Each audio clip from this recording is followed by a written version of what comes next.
Tardes, sean todos bienvenidos a la presentación del caso correspondiente al día de hoy, pérdida recurrente del embarazo. Como ponente, la doctora María José Hernández, residente del tercer año de posgrado de obstetricia y ginecología del Instituto Autónomo Hospital Universitario de los Andes, bajo la coordinación de la doctora Indira Escobar. Uno de los principales conflictos para el manejo del aborto recurrente es su definición, ya que la pérdida recurrente del embarazo es un problema reproductivo heterogéneo asociado a múltiples factores etiológicos y a otros factores intervinientes. Así se tiene que para la Sociedad Americana de Medicina Reproductiva y al Comité Internacional para la Monitorización de la Tecnología de Medicina Reproductiva, se tiene que el aborto recurrente es la pérdida de 2 o más abortos clínicamente comprobados. Ellos toman en cuenta aquellas pérdidas confirmadas clínicamente y documentadas por ultrasonido o histopatología. Para la Real Academia de Obstetricia y Ginecología se define como 3 pérdidas de embarazos consecutivos.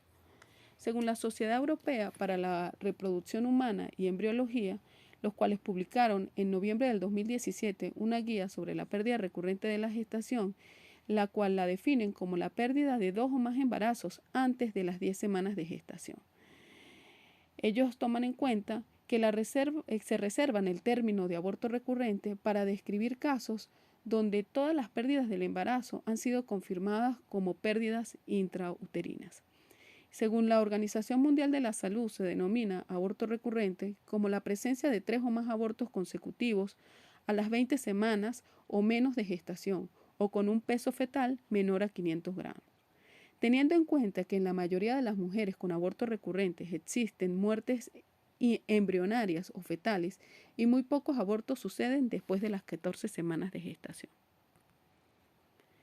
Epidemiológicamente se dice que se proyecta que aproximadamente el 30% de todas las gestantes pueden terminar en un aborto, de los cuales el 20% ocurre antes de evidenciarlo por ecografía y solo el 10% puede ocurrir antes de ser evidenciado por medio de la ecografía. La incidencia se puede presentar en 1% en la población en la que se relaciona con la definición de 3 o más pérdidas de la gestación. Pero si se relaciona con la definición de 2 o más de pérdidas de la gestación, esta incidencia puede alcanzar hasta el 5%, tomando en cuenta que estas definiciones excluyen a los abortos molares y a los embarazos ectópicos. En América Latina se ha detectado una incidencia más elevada que a nivel mundial, con valores de 44 abortos por cada 1000 mujeres, y lo que aporta un 13,2% de la causa para la tasa de muerte materna en general. El aborto recurrente tiene una prevalencia promedio de 2%, encontrándose entre los rangos promedios a nivel mundial que son entre 1 y 5%. Este afecta el 1% de las parejas y al menos en el 50% de ellas no se puede identificar una patología que la explique.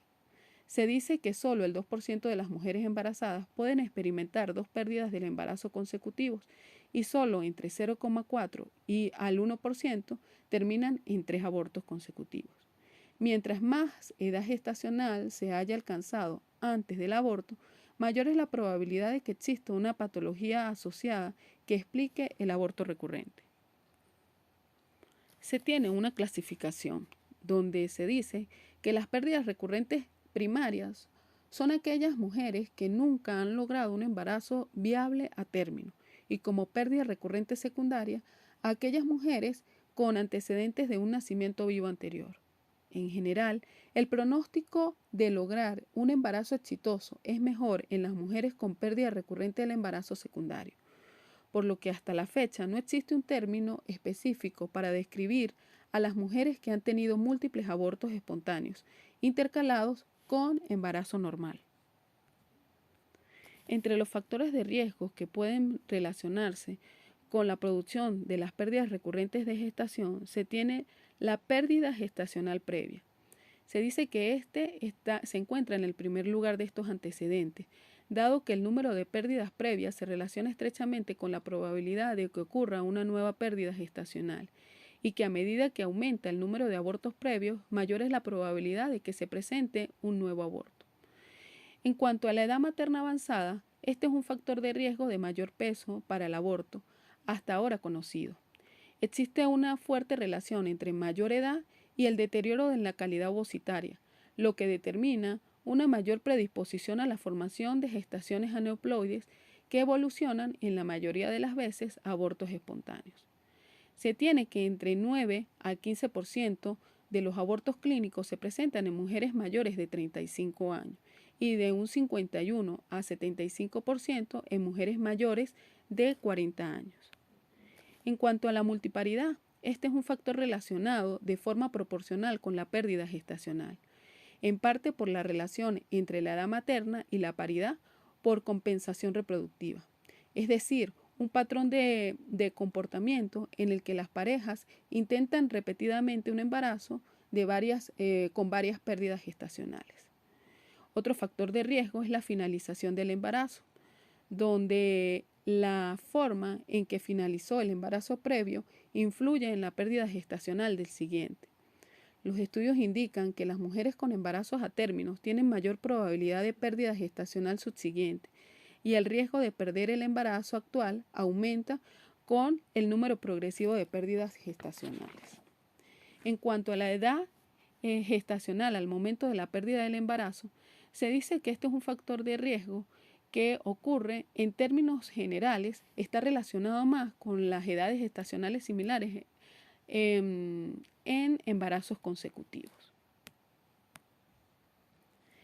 Existen diferentes causas que pueden conllevar a su vez a la formación o a la producción de estas pérdidas recurrentes de la gestación, como son las anomalías genéticas, que estas son responsables de causar el 5% de los casos de pérdidas recurrentes de la gestación y se dice que se presentan en el aborto recurrente temprano en edades gestacionales menores a 10 semanas y se relacionan con afectación de dos factores, los factores parentales y los factores fetales.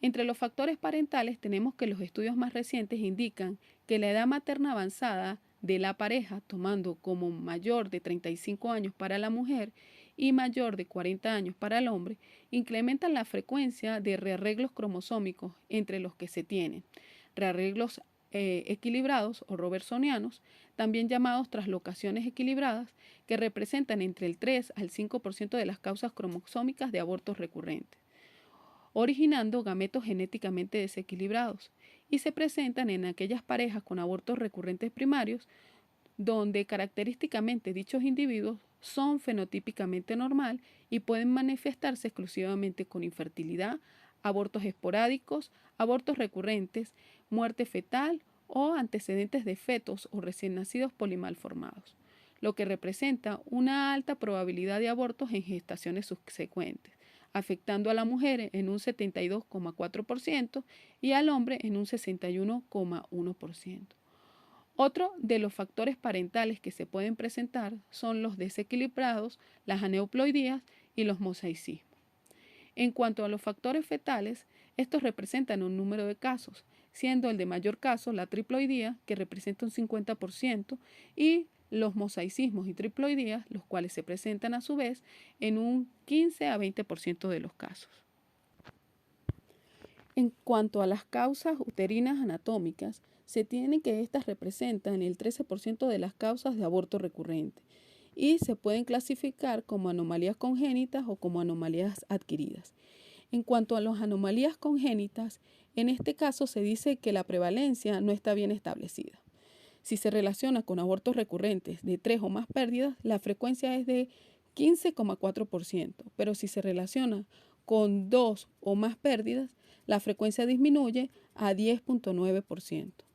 Generalmente estas malformaciones ocurren cuando se produce una alteración en alguna de las etapas del desarrollo del útero, el cual se origina a partir de los conductos mullerianos entre las 8 y 12 semanas de vida embrionaria y fetal, es decir, en la organogénesis, donde se forma todo el aparato reproductor femenino, donde el órgano afectado con mayor frecuencia es el útero. Generalmente, no se identifican hasta que aparece un problema ginecológico u obstétrico y no impiden la concepción y la implantación del huevo o del cigoto, pero están asociadas con abortos en el segundo trimestre del embarazo. Según estudios retrospectivos, se tiene que muestran que solo el 50% de los embarazos de mujeres con anomalías congénitas uterinas llegan al término, lo que está relacionado directamente con el grado de la anomalía de la cavidad. Según la Sociedad Americana de Medicina Reproductiva, se clasifican en 6 tipos, teniendo tipo 1, las agenesias o hipoplasias mullerianas, tipo 2, los úteros unicornes, donde este tipo de patología se asocia en un 40% de los casos con anomalías renales, tipo 3, los úteros didelfo, y en el tipo 4, los úteros bicornes. El arcuato representa hasta un 25,7% de causas de aborto recurrente. En cuanto al tipo 5, que es el útero sectado, esta es la malformación uterina más frecuente que representa entre un 80 a 90% de los abortos recurrentes precoces, con defectos en la vascularización del septo. En el tipo 6 se manifiestan las malformaciones debido al dietilvestrol, produciendo úteros en T en el cuerpo dilatado. También este tipo de patología se asocia a otras complicaciones del embarazo, como son la incompetencia ismicocervical, la placenta previa, la rotura prematura de membrana, está relacionado con un aumento en el número de cesáreas y con resultados perinatales adversos, como son parto pretérmino, alteraciones en la presentación, distocias al nacimiento y retención placentaria. En cuanto a las anomalías uterinas adquiridas, se dice que son un grupo de patologías que no tienen una relevancia clínica bien establecida y presentan una prevalencia de 12,5% si se presentan después del primer aborto, y este aumenta a 29,4% si se presenta después del segundo aborto. Representa un grupo de patologías que se originan en el endometrio y el miometrio, entre las cuales se tiene la miomatosis uterina, la cual la asociación entre miomatosis uterina y aborto recurrente también es controvertida. Se ha vinculado con cambios en la irrigación uteroplacentaria y esto va a depender también de la ubicación y el tamaño de los miomas, el cual es un factor clave para la fertilidad, teniendo que miomas mayores de 5 centímetros de diámetro son los responsables del 1 al 2% de los casos de infertilidad. Los que distorsionan la cavidad uterina, como son los submucosos o intramurales con componente intracavitario, dan como resultados de dificultades para concebir el embarazo y un mayor riesgo de abortos involuntarios, dado que pueden interferir en la implantación o distender rápidamente el útero durante las etapas iniciales, como a su vez dificultan también la contractilidad uterina.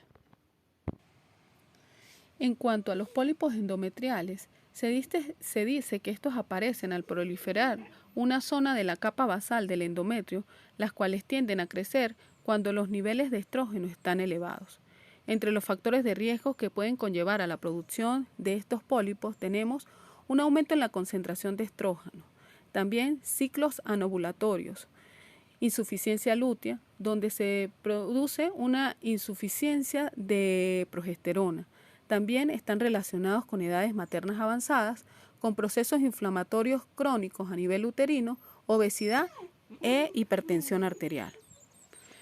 Pueden ser causas de abortos espontáneos, dado que pueden impedir la implantación del embrión, y el mecanismo por el cual se produce es desconocido. Sin embargo, se sospecha de que es porque afecta el desarrollo endometrial al provocar sangrados y crear un desarrollo poco adecuado y apropiado para que se dé la implantación, afectando también a la receptividad endometrial. También se ha relacionado con la proteína glicodelina, que inhibe la unión del óvulo con el espermatozoide, produciendo alteraciones en la fecundación. Otra causa de causas uterinas anatómicas adquiridas son las sinequias uterinas, que también son llamadas síndromes de Asherman. Es una alteración de la cavidad uterina que se caracteriza por la presencia de cicatrices. Estas lesiones provocan la formación de adherencias o sinequias entre las paredes del útero, generando que éste se deforme. Y la extensión de estas adherencias en la cavidad uterina determinan el grado de afectación de esta patología, teniendo que en algunos casos las paredes pueden quedar completamente adheridas, provocando graves problemas de fertilidad. Generalmente se produce por traumatismos uterinos a nivel endometrial que producen adherencias que afectan la placentación y generando vascularizaciones deficientes y pérdida de las gestaciones tempranas. También está relacionado con una incidencia de abortos recurrentes en el 30% de los casos y de partos pretérminos en un 12 a 33% de los casos. Causas habituales generalmente se producen por raspados o legrados uterinos que dejan cicatrices en la pared uterina, por hemorragias después de las cesáreas o de abortos, miomectomías o extirpación de miomas y endometritis infecciosa. En cuanto a la incompetencia cervical, esta es la incapacidad del cervix uterino para mantener un embarazo en útero hasta el término debido a defectos anatómicos o funcionales, producido por la pérdida frecuente de la gestación en el segundo trimestre del embarazo, cuando éste alcanza un peso crítico, y reduciéndose la resistencia de este orificio cervical. También se relaciona con un 16 a 20% de las pérdidas de la gestación y con causas etiológicas adquiridas como son lesiones anatómicas producidas por traumatismos obstétricos, como son dilataciones, legrados, partos instrumentados o por cirugías ginecológicas como la conización del cervix. También se puede producir por alteraciones congénitas, es decir, por debilidad de la musculatura del extremo superior del cuello y del orificio cervical interno. Otra causa son las fisiológicas, en el caso de dilataciones secundarias o por irritación uterina en las contracciones o por la presencia de miomas uterinos.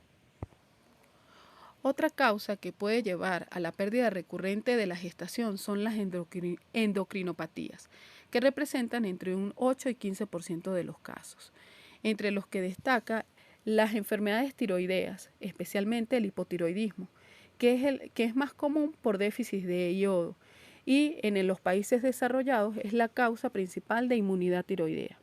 Es raro en mujeres gestantes con una prevalencia entre 0,1 al 0,5%. Sin embargo, esta prevalencia aumenta en el caso de hipotiroidismos subclínicos, donde representa entre un 3 y 15% de los casos y está relacionado como factor de riesgo elevado para abortos recurrentes en pacientes que la presentan. El 50% de estas pacientes presentan un anticuerpo antitiroideo y en un estudio de corte prospectivo realizado en mujeres embarazadas con un esgrimen para enfermedad tiroidea, la asociación de hipotiroidismo y autoinmunidad tiroidea representa un alto riesgo de abortos, por lo que la Asociación Americana de Tiroides en el 2011 recomienda la determinación de las hormonas tiroideas en mujeres con pérdida del embarazo. Teniendo en cuenta que el hipotiroidismo se asocia con alteraciones menstruales, anovulación y esterilidad, dado que interfiere en la secreción normal de la gonadotropina, que afecta la conversión de estrógeno precursor a estrógeno, que al mismo tiempo altera la secreción de la hormona foliculoestimulante y luteinizante. Hace poco se reportó el riesgo de aborto recurrente en mujeres con anticuerpos antitiroideos, como son las antitiroglobulinas y las antiperoxidasas. Sin embargo, aún no se demuestra la elevada prevalencia en mujeres con abortos a repetición.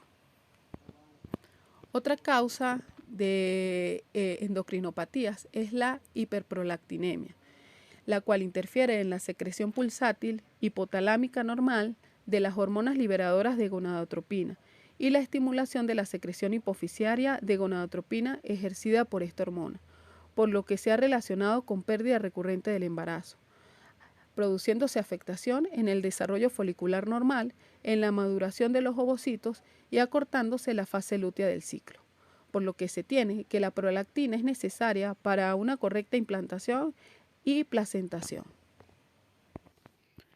En cuanto al síndrome de ovario poliquístico, se dice que este síndrome como tal no debe tomarse como único signo para llegar a este diagnóstico. Es un síndrome de disfunción ovárica cuyas características cardinales son hiperandrogenismo, ciclos oligo y anovulatorios y morfologías poliquísticas del ovario. Suele relacionarse con la infertilidad, donde se tiene que del número de mujeres que puede lograr embarazos, un 44% pueden sufrir abortos en el primer trimestre por padecer esta patología. Este síndrome aparece o se relaciona con resistencia a la insulina, la cual se ha vinculado con la probabilidad de abortos recurrentes. aparece con una hipersecreción de hormona luteinizante que origina efectos adversos en el desarrollo del ovocito y del endometrio. También se ha reportado que la elevación del factor inhibidor tipo 1 del activador del plasminógeno aumenta el riesgo del aborto en etapas tempranas del embarazo, produciendo inducción trombótica e insuficiencia placentaria. En cuanto a la deficiencia de la fase lútea, la cual también es llamada fase lútea inadecuada, se dice que ocurre por anomalías del cuerpo lúteo que provoca una secreción insuficiente de progesterona, lo que hace que la transformación endotelial sea inadecuada antes de la implantación, lo que conlleva que desde hace tiempo este sea un factor o una causa de aborto recurrente. También se dice que es una discordancia en más de 2 días entre el cuadro histológico del endometrio y el momento de la fase lútea en que se realizó la determinación, trayendo como causa un defecto en la producción de la progesterona e infertilidad resultante que conlleva a un fracaso del embarazo.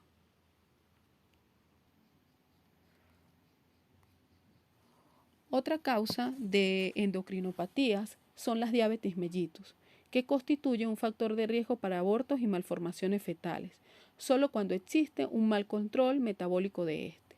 Tomando en cuenta que si la paciente presenta una hemoglobina glicosilada óptima, esta tiene 5 veces menos riesgos de resultados desfavorables hacia los abortos. Según Lorenz y colaboradores, hallaron una frecuencia de abortos espontáneos de un 17,5% en mujeres embarazadas con diabetes mellitus tipo 2. Teniendo en cuenta que, según la fisiología o la fisiopatología, el mal control glicémico es la principal causa de abortos espontáneos, siendo demostrado por el Instituto Nacional de Salud Infantil y Desarrollo Humano de la diabetes en las primeras etapas del embarazo, evidenciaron que un incremento en el desvío estándar, de la hemoglobina glicosilada puede aumentar a un 3,1% la producción de abortos recurrentes. Pero en aquellas pacientes con diabetes mellitus, donde este incremento de la desviación estándar es de 4, se tiene que aumentar al 40% el riesgo de padecer abortos. La hiperglicemia afecta el desarrollo del embarazo durante la preimplantación e incrementa la fragmentación y disminución de la masa celular del blastocito. Según Chance y colaboradores, la hiperglicemia produce incremento de la apoptosis de células de la granulosa, disminuyendo el tamaño del ovocito y retrasando su maduración. Otra causa de pérdidas recurrentes de la gestación son las inmunológicas, donde éstas representan entre un 18 y 20%. Y tomando en cuenta que durante el embarazo son numerosos los cambios en la respuesta inmune que experimenta la mujer ante la presencia de un embrión, y pese a que éste hereda antígenos tanto de ambos progenitores, lo que impide el rechazo por la madre debido a una modulación de la inmunidad. Por lo que se han descrito múltiples mecanismos por los cuales el embrión podría estar protegido durante el embarazo. Uno de ellos es la falta de expresión trofoblástica del antígeno del complejo mayor de histocompatibilidad. Otro mecanismo sería la respuesta inmune humoral con predominio a la expresión de citoquinas tipo Th2, como son las interleuquinas 3, 4, 5, 10 y 13, en lugar de una respuesta citotóxica tipo Th1, con la producción de interleuquinas 2, factor de necrosis tumoral alfa y beta, y del interferón gamma. Otro mecanismo es la disminución de la expresión de células natural killer a nivel endometrial y la producción de ligandos apoptóticos con el sistema Fas y Fas ligando, que impedirán la acción citotóxica de las células inmunes y la presencia de anticuerpos bloqueadores. Las trombofilias se definen como trastornos de la sangre que predisponen a la generación de trombosis. Se pueden clasificar en trombofilias hereditarias o adquiridas, entendiendo como trombofilias adquiridas a las que se asocian con la presencia de autoanticuerpos y están relacionadas con enfermedades autoinmunes. Son los denominados anticuerpos antifosfolípidos que predisponen a trombosis y están relacionados con mal resultados obstétricos en relación al daño placentario. También ellos predisponen a un riesgo de aborto y de preeclampsia y de la presencia de óbitos fetales. Estudios relacionados en animales muestran una relación causal entre anticuerpos antifosfolípidos y aborto recurrente. Los anticuerpos antifosfolípidos han sido asociados con activación del complemento, reducción de la anexina B y daño tisular a nivel placentario. Sin embargo, dichos estudios en humanos son controversiales y no se pueden asociar. Se tiene que el síndrome antifosfolípido representa cerca del 15% de las parejas que pueden conllevar a abortos recurrentes. Para su diagnóstico es necesario conocer al menos un criterio clínico y un criterio de laboratorio. Entre los criterios clínicos se tiene uno o más episodios clínicos de trombosis arteriales, venosas o en pequeños vasos, uno o más abortos inexplicados en fetos morfológicamente normales con mayores a 10 semanas de gestación, uno o más partos prematuros de 34 semanas o menos, secundarios a preeclampsia o a insuficiencia placentaria severa.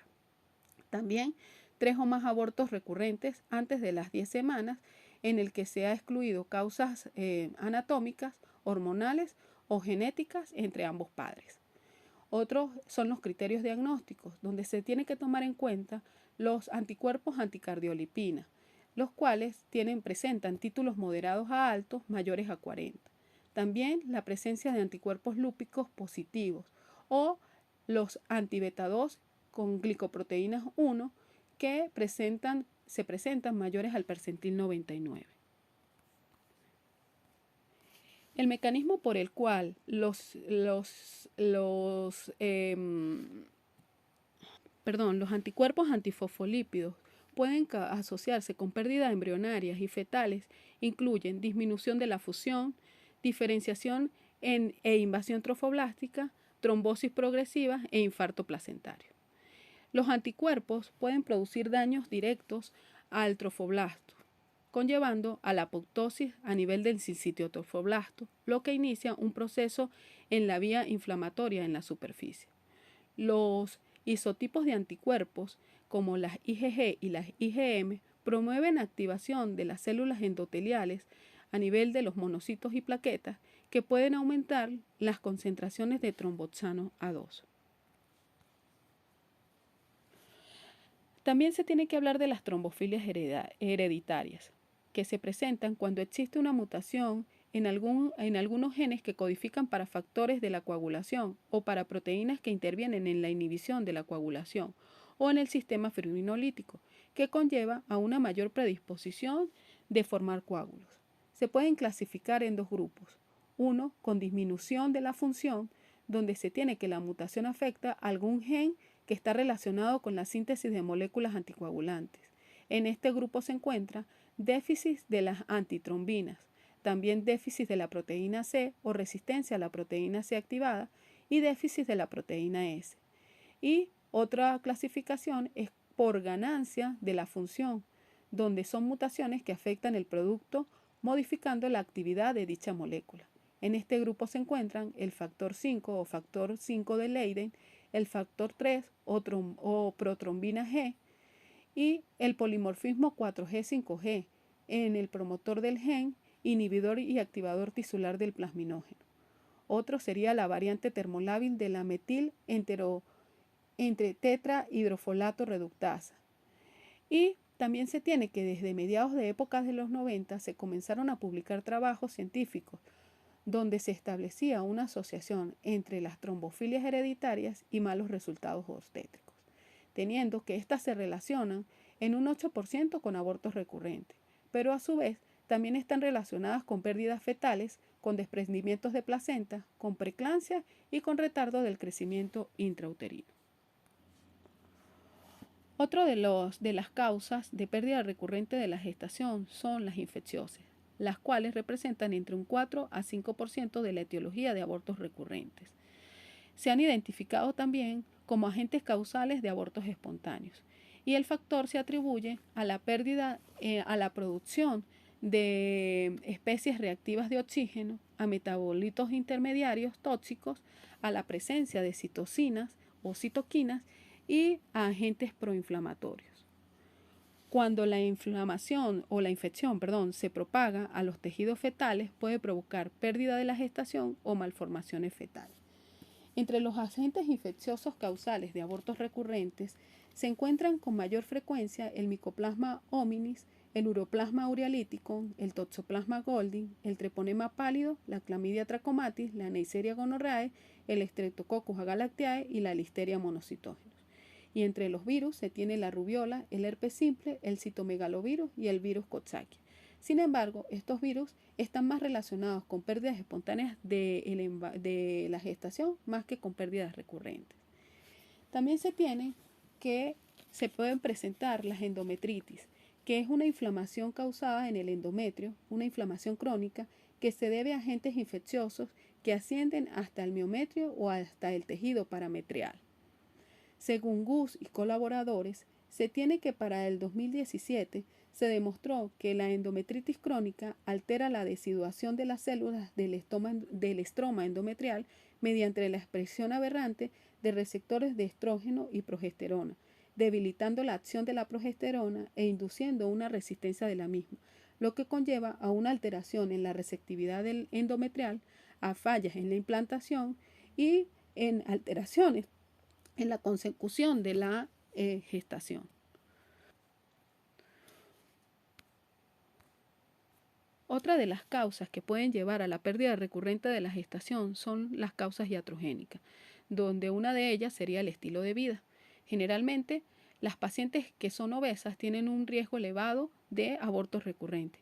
También el consumo excesivo de café y de alcohol, donde se tiene que el consumo de más de un trago de alcohol al día o la ingesta de más de 375 miligramos de cafeína, que son equivalentes a 3 tazas de café, se asocia con un riesgo ajustado de abortos que va desde un 2.21 hasta un 4.84% de los casos. Otras serían el consumo de drogas como la cocaína, la exposición a sustancias tóxicas como el plomo, el seleno, el tolueno y la exposición a medicamentos como el metrotexato. Se dice que otra de las causas es el tabaquismo, donde fumar disminuye la irrigación tisular al útero y al ovario. Las mujeres que fuman más de 10 cigarrillos al día presentan mayor dificultad para lograr un embarazo espontáneo. El fumar genera estrés oxidativo, acortamiento de los telómeros y apoptosis, que afecta el desarrollo embrionario. El tabaco impide la maduración adecuada, aumenta la pérdida de los óvulos. También afecta la función trofoblástica, disminuye la capacidad de penetración de los espermatozoides en el óvulo y altera los movimientos ciliares tubáricos, lo que perjudica el transporte de los óvulos y del embrión. También aumenta la incidencia de embarazos ectópicos y afecta la implantación del huevo cigoto. Todos los efectos también se pueden observar en aquellas pacientes fumadoras pasivas que presentan un riesgo aumentado desde 1.52 a 2.18 veces mayor. Por último, se tiene que otra de las causas de pérdida recurrente de la gestación son los factores masculinos, en los cuales está relacionada con la edad materna avanzada. Se presentan con mayor frecuencia en aquellos padres mayores de 40 años que están expuestos a sustancias tóxicas, como se dijo, al plomo, al selenio y al tolueno, o que cursan con antecedentes de varicoceles.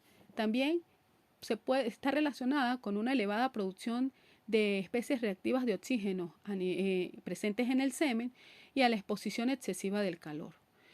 También se dice que algunos autores han demostrado una mayor prevalencia de abortos recurrentes en casos de teratospermia.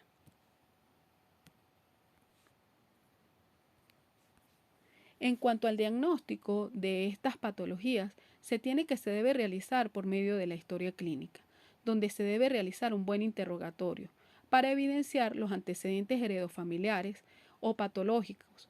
También la presencia de autoinmunidad, malformaciones congénitas, trombofilias o endocrinopatías. Se debe estudiar muy bien las características de los ciclos menstruales. También la presencia o los antecedentes de abortos previos. Se debe indicar las semanas de gestaciones en las cuales se produjo dicho aborto y las características del embarazo. Si resultó en un recién nacido vivo, si terminaron en huevos anembrionados o en óvitos fetales. También se deben estudiar los antecedentes de instrumentación uterina, donde para descartar la presencia de sinequias presentes como el síndrome Hashemon. También otra forma de diagnosticarlo es por medio del examen físico. La exploración física me permite buscar algún signo que se pueda relacionar con hirsutismo, con galactorrea o hiperprolactinemia, si hay signos sugestivos de síndrome de ovario poliquístico o si existen algunas anomalías de órganos pélvicos, como son las malformaciones uterinas o las laceraciones cervicales. En cuanto al diagnóstico por imágenes, se utiliza generalmente para el diagnóstico de patologías anatómicas, teniendo como uno de ellos sería la histerosalpingografía, que es el estudio inicial en el aborto recurrente para descartar la patología uterina y es el gol estándar para el diagnóstico de este tipo de anomalías. Tenemos la sonohisterografía, que es más precisa que la histerosalpingografía en lo que respecta a la cavidad endometrial. Otro de los estudios imagenológicos sería la histeroscopia, la laparoscopia y la resonancia magnética nuclear. Sin embargo, estos son útiles pero más costosos.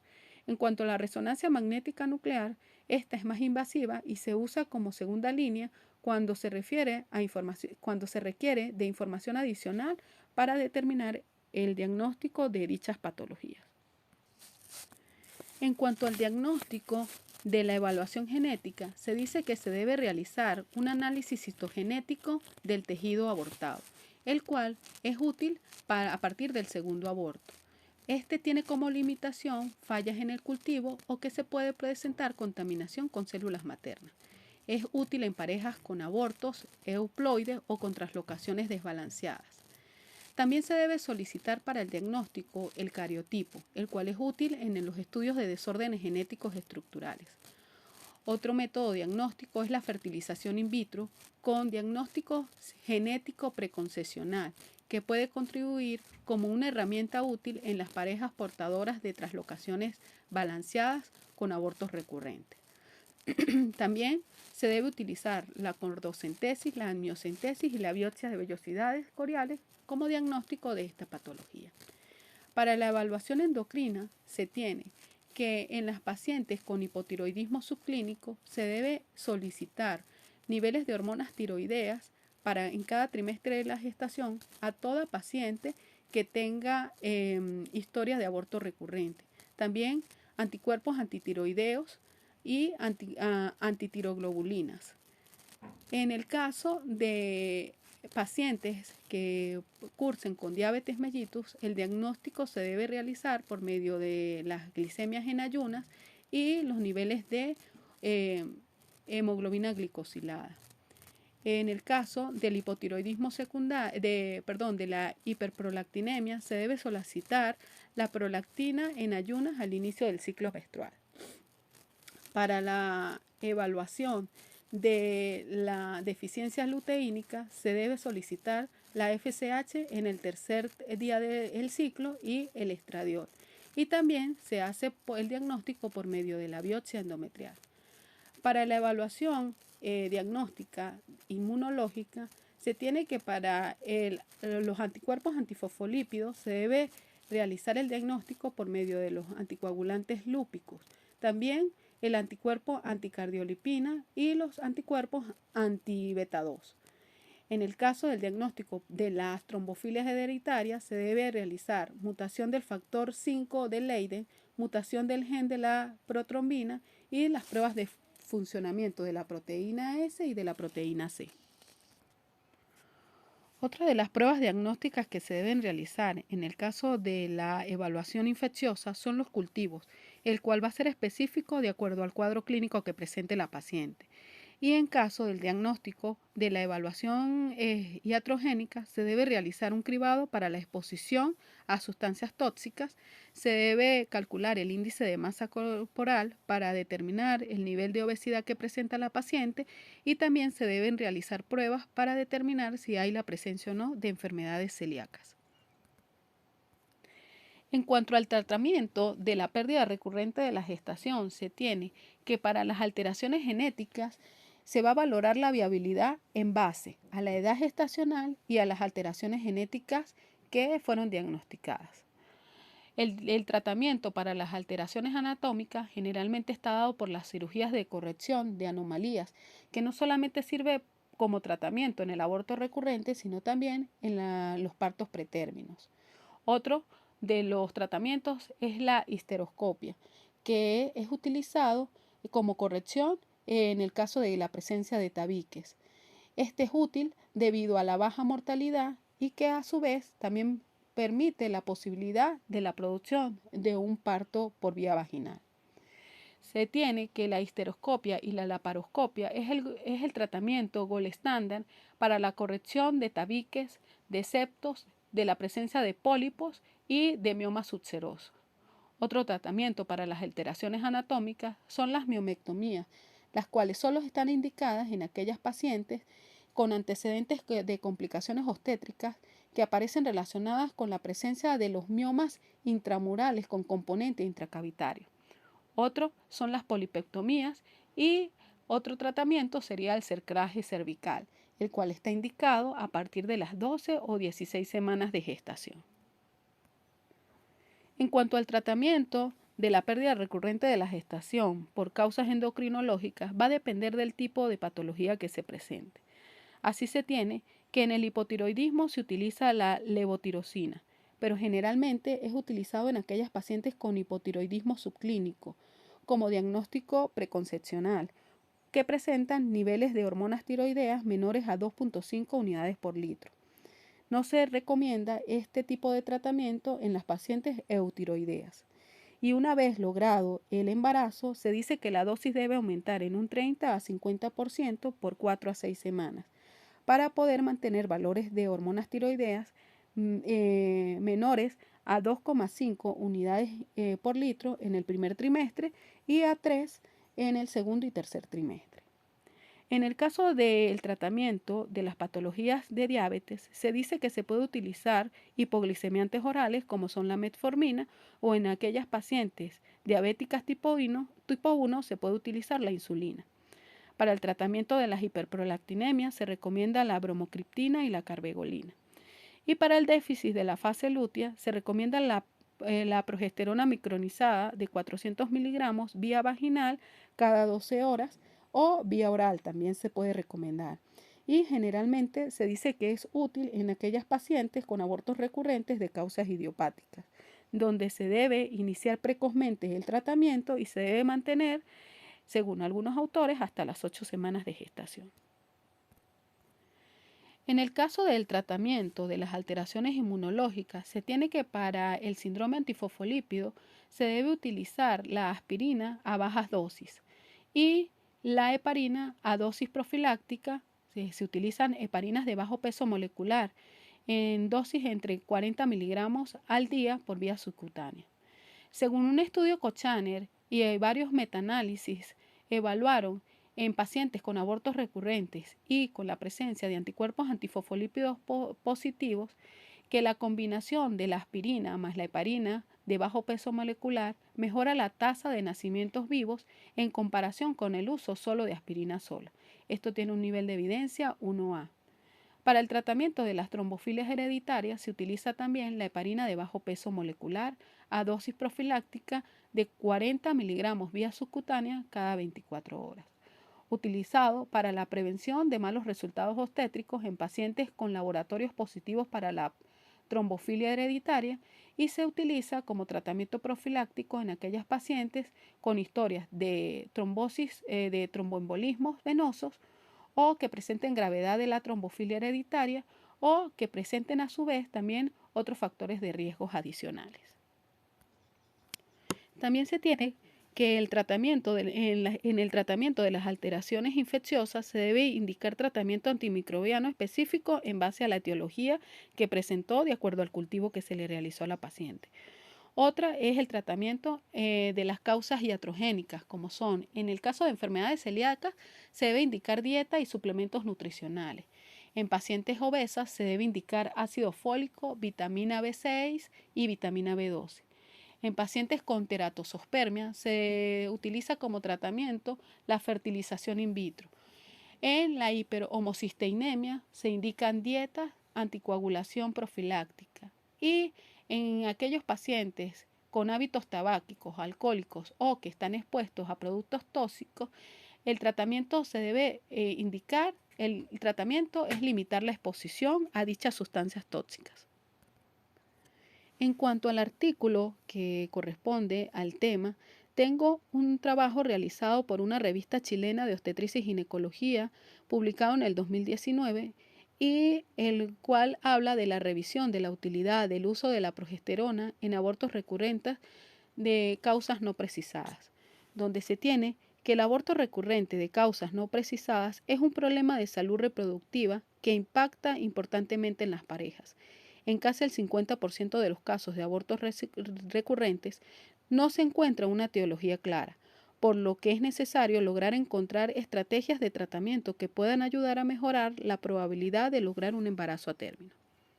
Una forma de explicar la presencia de esta patología es que el cuerpo lúteo en fase posovulatoria o secretoria del ciclo menstrual generalmente produce progesterona, la cual funciona como un modulador del ciclo celular a nivel endometrial al estimular a los linfocitos activados de células endometriales, llevando a producir un factor inhibidor inducido por progesterona. Este factor inhibidor actúa en tres niveles. En primer lugar, lleva a los linfocitos hacia una expresión Th2, es decir, hacia una respuesta humoral antiinflamatoria. Y en segundo término, disminuye la actividad de las células natural killer a nivel endometrial. Y por último, aumenta los anticuerpos IgG, que son los que enmascaran los antígenos fetales. Estas tres acciones serían las responsables de una buena implantación y mantenimiento del embarazo a nivel inmunológico. En el caso de haber fecundación, si el embarazo no se produce, la secreción de progesterona se mantiene hasta la desaparición del cuerpo lúteo. Cuando los niveles de progesterona bajan, ocurre la menstruación y se inicia nuevamente dicho ciclo. El objetivo de dicho estudio es analizar las bibliografías existentes en cuanto a la utilidad de la progesterona para reducir tasas de aborto en las parejas con aborto recurrente de causa no precisada en ciclos naturales. Los materiales utilizados se hicieron para establecer la utilidad de la suplementación con progesterona desde el inicio de la fase lútea en abortos recurrentes de causas no precisadas para reducir la tasa de abortos. Se planteó la dosis requerida y la vía de administración de la progesterona. El método fue una revisión sistémica cualitativa respecto al uso de la progesterona en casos de abortos recurrentes de causas no precisadas. Para la realización de dicho estudio se tomaron en cuenta tres estudios, de los cuales el primer estudio a mencionar es el estudio PROMISE, que es un estudio multicéntrico randomizado doble ciego realizado en 36 hospitales del Reino Unido y de Holanda entre los años 2010 y 2013. En este estudio se incluyeron 836 pacientes entre 18 y 39 años con diagnóstico de 3 o más abortos consecutivos durante el primer trimestre del embarazo de causas no explicadas y que se encontrasen tratando de concebir un embarazo de forma natural.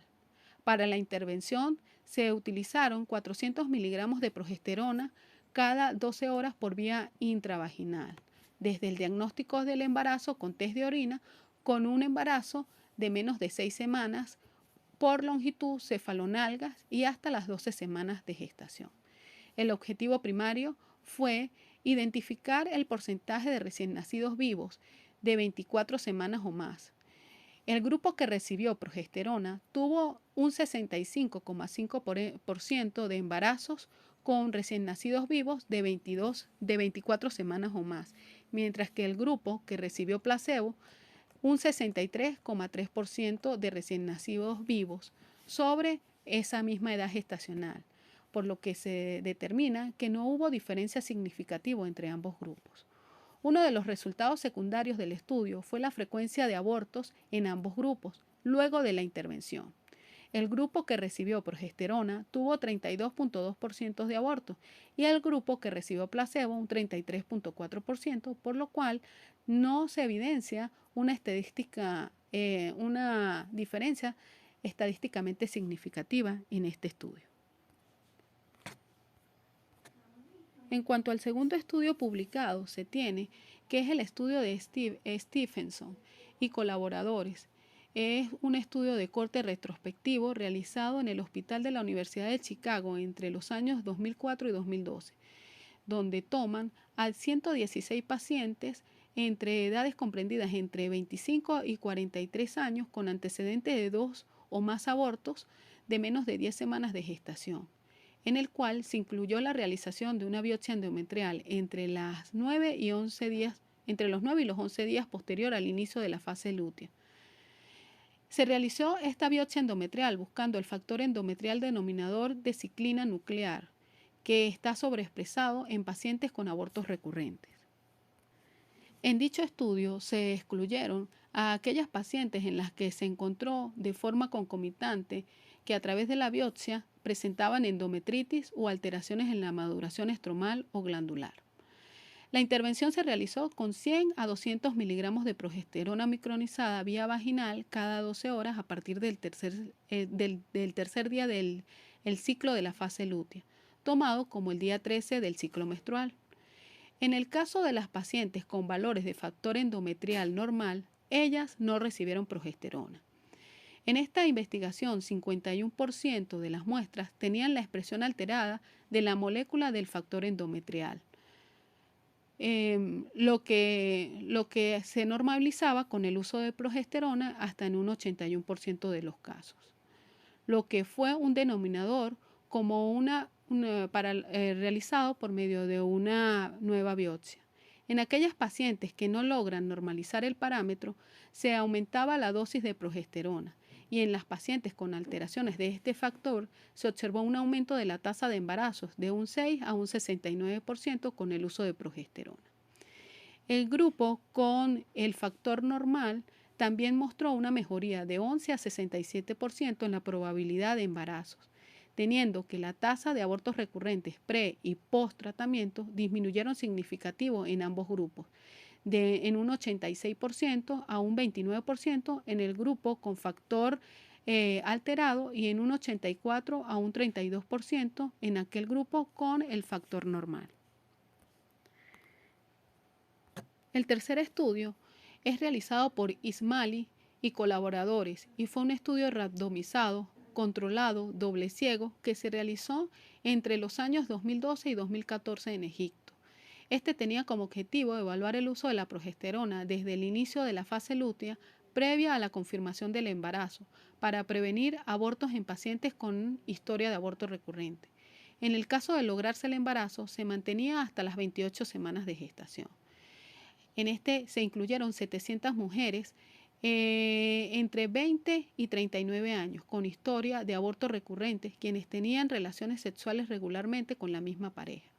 La intervención fue realizada con el uso de pesarios de 400 miligramos de progesterona cada 12 horas, mientras que el grupo placebo recibió un pesario sin hormona normal.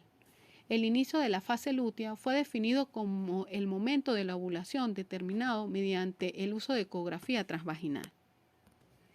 Este estudio mostró una tasa de abortos alrededor de 12.4% en el grupo que utilizó progesterona, comparado con un 23.3% en el grupo que recibió placebo, siendo este resultado estadísticamente significativo. Un 87,6% de las pacientes del grupo que recibió progesterona continuó con su embarazo más allá de las 20 semanas, en comparación al 76,7% del grupo placebo, siendo esta diferencia estadísticamente significativa. En cuanto a la discusión de este artículo, se tiene que el estudio PROMISE muestra que la suplementación de progesterona durante el primer trimestre del embarazo no disminuiría la tasa de abortos. Ya había sido demostrado en la literatura que la suplementación de la progesterona desde la fase lútea era útil en pacientes sometidas a técnicas de reproducción asistida y en pacientes con insuficiencia lútea. se excluyeron pacientes subfértiles y el inicio de la suplementación con progesterona es antes de las 6 semanas, lo que podría influir en el éxito del tratamiento. En el caso del estudio de Stephenson, este muestra que identifica un factor endometrial como posible causal del aborto recurrente. Se normaliza el uso de progesterona y se aumenta la probabilidad de embarazos sobre el 50% de los casos, lo que disminuye la probabilidad de nuevos abortos hasta en un 57% de los casos. La aplicabilidad técnica de este estudio está dificultada por la necesidad de evaluar un PEAR sanguíneo de hormona luteinizante y la realización de biopsia endometrial para medir el nivel del factor inhibidor. El estudio de Egipto muestra que la progesterona tenía un efecto inmunomodulador. La medición de cada trimestre de interleuquina 2 e interleuquina 10 e interferón gamma permiten ayudar a este estudio. Fue el primero en utilizar progesterona vaginal durante el periodo preconcepcional, el cual fue identificado mediante la realización de ecografía transvaginal. Por lo que se concluye que existen pocos estudios que expliquen la heterogeneidad encontrada en cuanto a la dosis y la posología.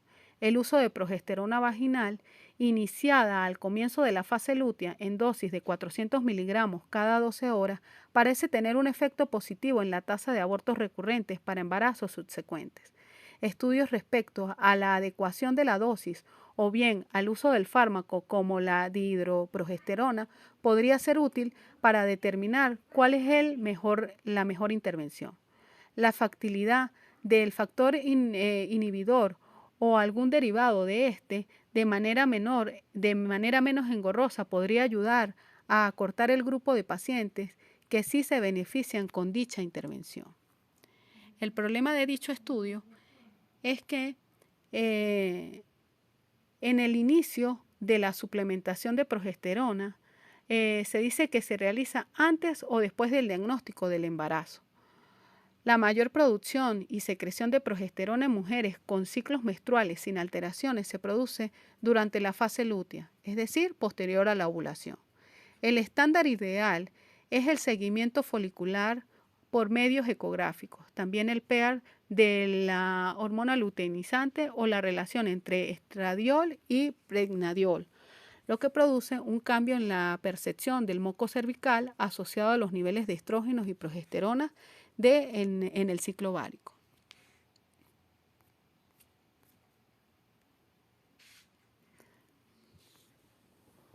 Ya voy a terminar, me faltan 2. No, ya voy. Entonces,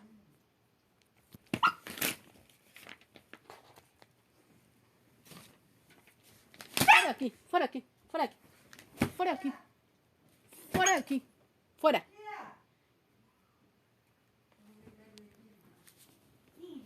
Fuera de aquí. Mira.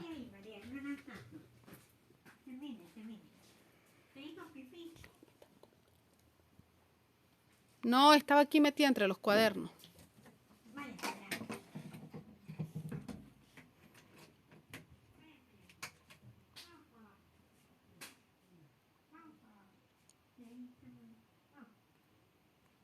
Aquí me volví un 8 y empecé a leer porque ya estoy ladillada. Me falta una nada más. Ajá. Ahora le doy aquí, ¿no? Nada más subirlo. Aquí. Le doy aquí.